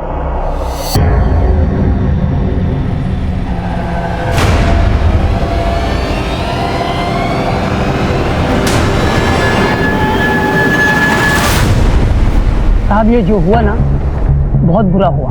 ये धर्म जी आदमी कैसे थे? साहब धर्म जी बहुत अच्छे आदमी थे। पूरी जिम्मेदारी जो है उनके परिवार की उनके ही कंधे पे थी। अभी 6 महीना पहले उनके भाई की लंबी बीमारी के बाद देहांत हो गया। साहब परिवार की बात तो छोड़िए, पास पड़ोस वालों का भी बहुत ध्यान रखते थे साहब। किसने किया होगा? सर वो तो पता नहीं, कारोबारी आदमी थे, सैकड़ों लोगों का उनके घर रोज आना जाना था। हाँ सर, लेकिन कुछ दिन पहले उनके घर एक लड़के को लेकर पंगा हुआ था। कैसा पंगा? वो उनकी बेटी है ना साहब। कौन? सुमन? नहीं साहब, वो छोटी वाली है, दिव्या, उसको लेकर पंगा हुआ था। कोई लड़का उसका पीछा करता हुआ घर तक आ गया था। खबरदार मेरी बच्चियों का पीछा किया तो यही सिखाया तेरे माँ बाप ने? दूसरों की बेटियों बहनों को परेशान करना। आइंदा अगर यहाँ दिखाई दिया ना तो मुझसे बुरा कोई नहीं होगा। अरे निकाल। लड़के का नाम मालूम है? नहीं साहब। ठीक है, आप जाइए। ठीक है साहब। यादव, फैमिली तो अभी बात करने की पोजीशन में नहीं है। अपने आदमियों से पता करवाओ कौन लड़का दिव्या के पीछे आया जाया करता था। स्कूल, कॉलेज, इवन जहाँ वो ट्यूशन पढ़ने जाया करती थी वहाँ भी। Okay sir. और हाँ, बाइक सवार का कुछ पता चला? सर हमने हर जगह अपने खबरियों को अलर्ट कर दिया, लेकिन अभी तक कुछ भी पता नहीं चला। अपडेट लेते रहो। Okay sir.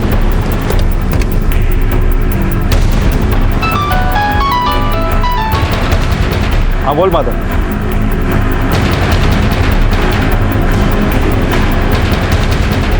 सर उस लड़के का पता चल गया, उसका नाम त्रिलोक गुप्ता है। लोग उसे टीटू के नाम से जानते हैं। करमपुर में उज्जवल कोचिंग सेंटर में दिव्या के साथ पढ़ता था और वहीं से उसके पीछे पड़ गया। यादव, मामला पर्सनल है, घर चल के ही पूछताछ करनी पड़ेगी। Thank sir. चलो।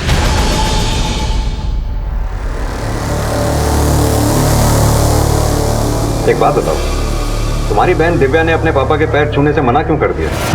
नहीं चाची, मुझे नहीं छूने इनके पैर। इसी बात पर पापा के साथ उसकी बहस हो गई थी, इसलिए। टीटू को लेके? सर तो वो लड़का ही दिव्या के पीछे पड़ा था, इसमें दिव्या की कोई गलती नहीं है।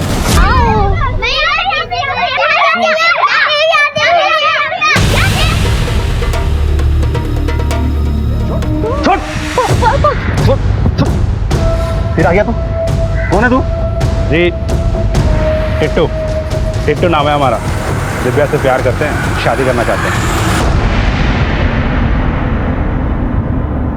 पढ़ाई की उम्र में ना पढ़ाई की जाती है, ये सब नहीं।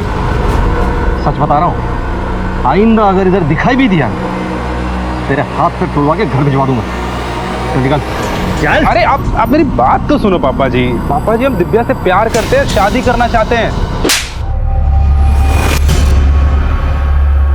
चल भाग, भाग, चल, चल।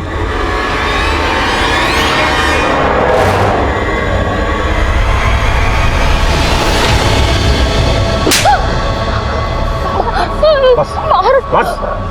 एक बात याद रखना, आइंदा वो अगर दिखाई दिया ना यहाँ, घर से निकलना बंद कर दूंगा तेरा। पापा, लेकिन इसमें दिव्या की क्या गलती है? इसकी शहद ये बिना वो पीछे नहीं पड़ेगा ऐसे, इसी ने इशारा किया होगा। पापा, पापा आप शांत रहिए। इसी चलते दिव्या पापा से थोड़ा नाराज थी। और हाँ सर, उसने जाते वक्त पापा की तरफ देखकर ऐसे गोली मारने का इशारा किया था।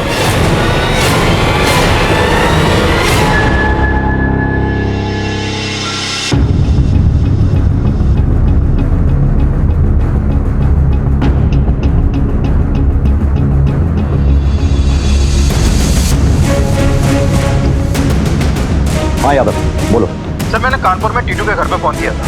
बता रहे कि वो वहां नहीं पहुंचा, उसका अपना फोन भी स्विच ऑफ है सर। यादव इसका फरार होना ही इसके ऊपर शक गाड़ा कर रहा है। सभी थानों और नाकों पे अलर्ट जारी कर दो और हाँ इसका फोन सर्वेलेंस पे डालो, कभी तो ये अपना फोन ऑन करेगा। Okay sir. पुलिस के सामने धर्मपाल की हत्या के आरोप में कई चेहरे थे और पुलिस रामकिशोर और धर्म माथुर की हत्या को जोड़कर तफ्तीश कर रही थी। एक एक करके पुलिस ने सभी मुजरिमों को टटोलना शुरू किया, लेकिन इस कहानी में अब भी कई मोड़ आने बाकी थे।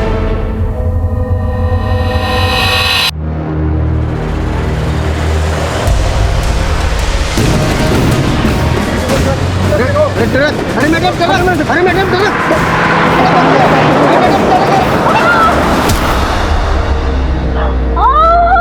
एकदम टरक वाला। टीटू का कोई क्रिमिनल रिकॉर्ड?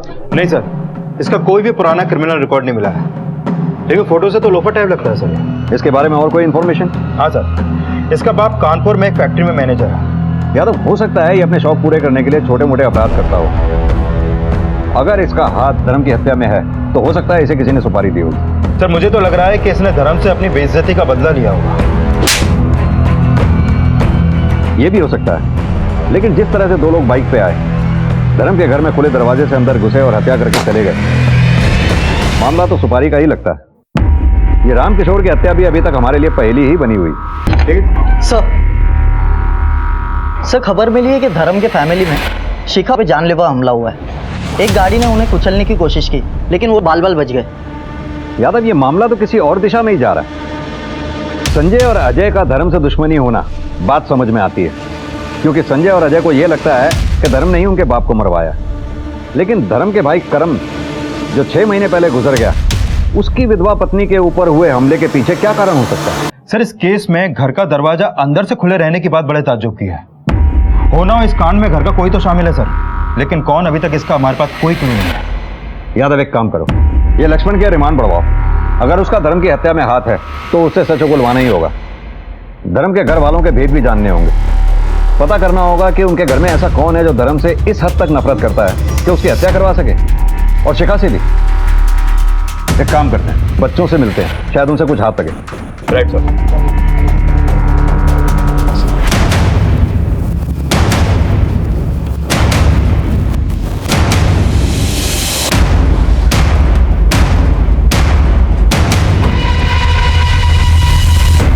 नहीं सर, मैंने किसी को नहीं देखा। मुझे नहीं पता सर, उस दिन के बाद मैं टीटू से कभी नहीं मिली और ना मुझे वो कभी नजर आया। सर, धर्म भैया के हत्यारे बाहर खुले घूम रहे और आपने मेरे पति को अंदर कर रखा है। अरे वाह, ये कैसा इंसाफ है? करे कोई और भरे कोई। पापा सबके साथ कितना अच्छे से रहते थे, घर में सबको गाइड करते थे।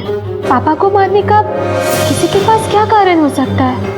हो ना हो ये कोई बाहर का ही आदमी है, शायद पापा के बिजनेस को लेकर कुछ हो सकता है। सर मुझे कुछ भी नहीं पता चला, हो सकता है कि ड्राइवर ने अपना संतुलन खो दिया हो। मैं तो बहुत डर गई थी, तो मुझे तो लोगों ने यहाँ तक पहुँचाया है। एक पिता को जो कुछ करना चाहिए था वो सब कुछ किया उन्होंने।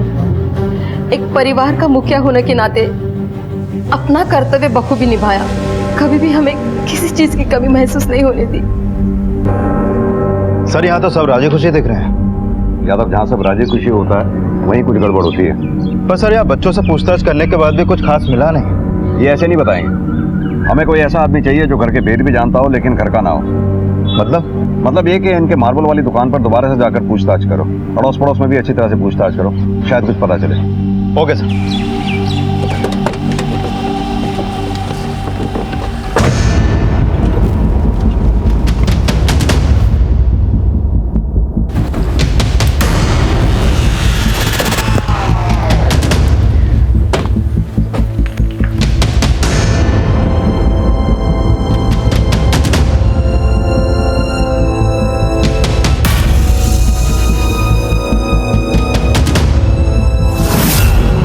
जी सर, जय हिंद सर।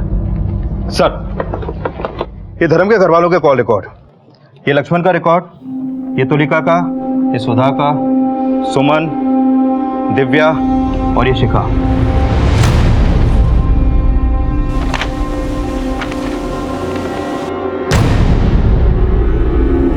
ये नंबर किसका है? सर, ये टीटू का नंबर है। 7 जुलाई को जिस दिन धर्म का मर्डर हुआ, उस दिन और रात टीटू की इस नंबर पर लगातार बात हो रही थी। और सर, धर्म के मर्डर के समय भी टीटू का फोन धर्म के घर के पास ही एक्टिव था। ये रहा उस एरिया के टावर रिकॉर्ड।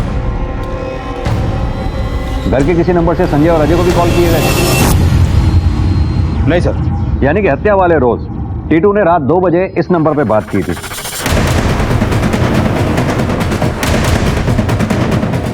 हो ना हो इस नंबर वाले ने ही चिटकनी अंदर से खुली छोड़ी थी, जिससे हत्यारे अंदर आए। सर, लेकर आए इस नंबर वाले को? नहीं यादव, पहले इस टीटू को ढूंढना होगा, जिसके बगैर हमारे लिए कुछ भी साबित करना बहुत मुश्किल है। यादव, एक काम करो, अपनी टीम की पेट्रोलिंग बढ़ाओ, इसका पकड़ा जाना बहुत जरूरी है। Okay sir.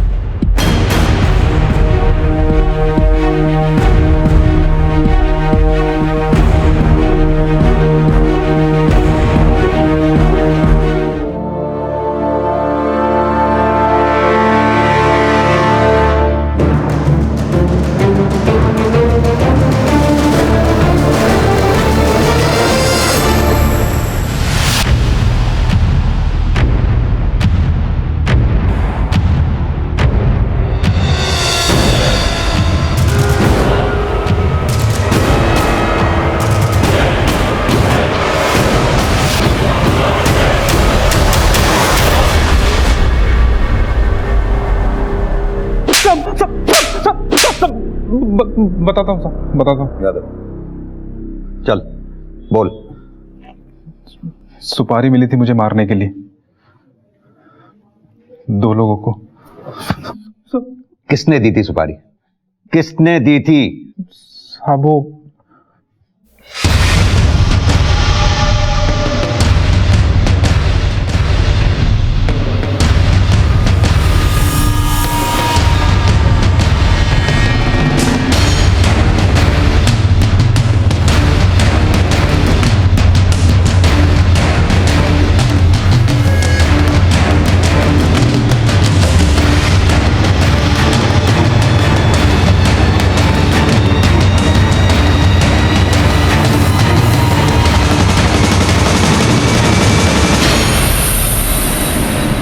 बहुत हो गया ये फैमिली ड्रामा, अब सच सच बोलो, नहीं तो ये सच बुलवाएगी।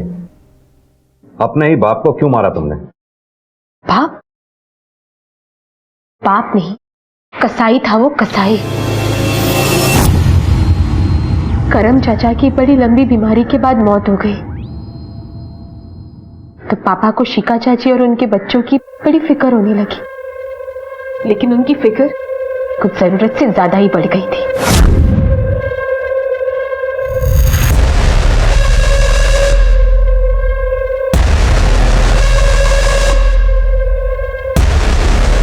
पापा, कहाँ जा रहे हैं आप? पिकनिक जा रहे हो? प्लीज मैं भी चलूं? तुम पढ़ाई करो अपनी, जाओ। पर पापा, बोला ना तुमको, पढ़ाई करो, जाओ जाओ चुपचाप। आओ बैठो बैठो। एक दिन मम्मी से रहा नहीं गया, तो मम्मी ने पापा को पूछ ही लिया। मरते वक्त मेरा भाई उसके परिवार की जिम्मेदारी मुझ पर छोड़ के गया। अच्छा, दरवाजे बंद कर निभाई जाती है जिम्मेदारी तो? और हमें घर से बाहर निकालने की धमकी भी दी। पापा अपनी फैमिली की तरफ कठोर होते चले गए। उनका प्यार हमारे लिए बस एक दिखावा था, एक रूटीन सा बन गया था। एक दिन तो सर, एक छोटी सी बात के लिए मेरे भाई रोहित को भाई साहब कितनी बार भाई साहब मस्ती मत कर, काशी तो रहा बन जाएगा। अरे नहीं सुधरेगा ये। पापा, मैं अपने पापा को पूछती थी, उनसे बहुत प्यार करती थी, मुझसे ये सब देखा नहीं जा रहा था सर। तो एक दिन बहुत हिम्मत जुटा के मैंने पापा से पूछ लिया, पापा बोलो, आप अब हमसे प्यार नहीं करते ना? देखो सुमन, बच्चों को मेरी जरूरत है, शिखा को मेरी जरूरत है। पर पापा, आप पहले हमारे हैं। तू की बातें मत कर सुमन, मैंने जो बोल दिया यही सच्चाई है। और तुम और तुम्हारी माँ जितनी जल्दी समझ लेना, तुम दोनों के लिए अच्छा है। और एक बात, और अगर इस घर में रहना है ना तुम लोगों को, तो ये बात दोबारा नहीं होगी। उस दिन मैं समझ गई थी कि मेरे पापा पराये हो गए, जिस दिन वकील साहब ने उनके परायेपन पर मोहर लगा दी थी। अंकल, आप कैसे भी करके पापा की बिल आज के आज ही करवा दीजिए। पुलिस पापा को पकड़ के लेके गई है। बेटा रिलैक्स, मैं पूरी कोशिश कर रहा हूँ। यहाँ तुम इतनी टेंशन ले रही हो और वहाँ तुम्हारे पापा सब कुछ तुम्हारी शिखा चाची है और उनके बच्चे पूनम और सनी के नाम करना चाहते हैं। क्या? उन्होंने तो मुझसे कागजात बनाने को भी कहा है। मैंने सोचा पापा तो नहीं मान रहे, शिखा चाची से बात करती, पर वो तो। चाची, आप बुरा मत मानिएगा, पर आप और पापा ये जो कर रहे हैं ना, वो सही नहीं है। देख सुमन, मर्द को जो चाहिए वो उसे मिलना ही चाहिए। अब तेरी मम्मी तो तेरे पापा को वो चीज़ दे नहीं पाती, इसीलिए वो मेरे पास आते हैं। तू नहीं समझ पाएगी फिर, तू जा। बाप हमारे थे, लेकिन पिता शिखा चाची के बच्चों के बने हुए थे। पति मेरे माँ के थे, लेकिन जीवन साथी शिखा चाची के बने हुए थे।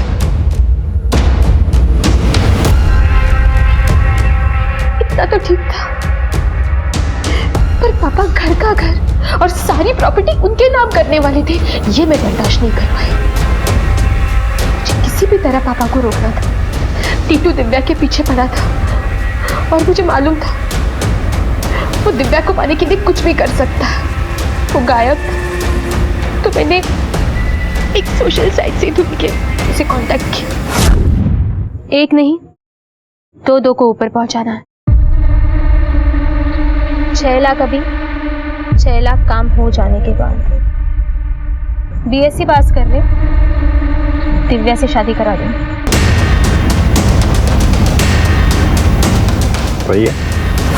प्लान के मुताबिक मैंने टीटू को फोन किया। टीटू ने मुझे घर के बाहर आके फोन किया और मैंने दरवाजे की कुंडी खोली और अपने कमरे पे वापस चली गई।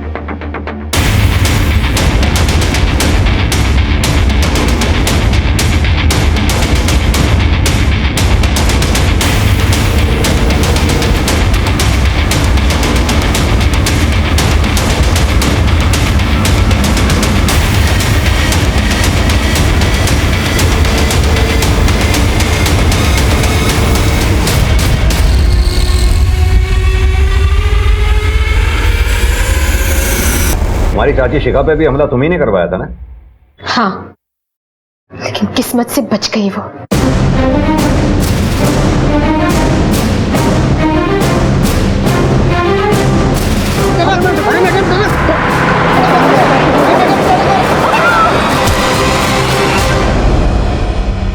रामकिशोर को क्यों मरवाया? मैंने उनको नहीं मरवाया है सर। इस सब कांड में घर के किसी और सदस्य ने भी तुम्हारा साथ दिया है? नहीं।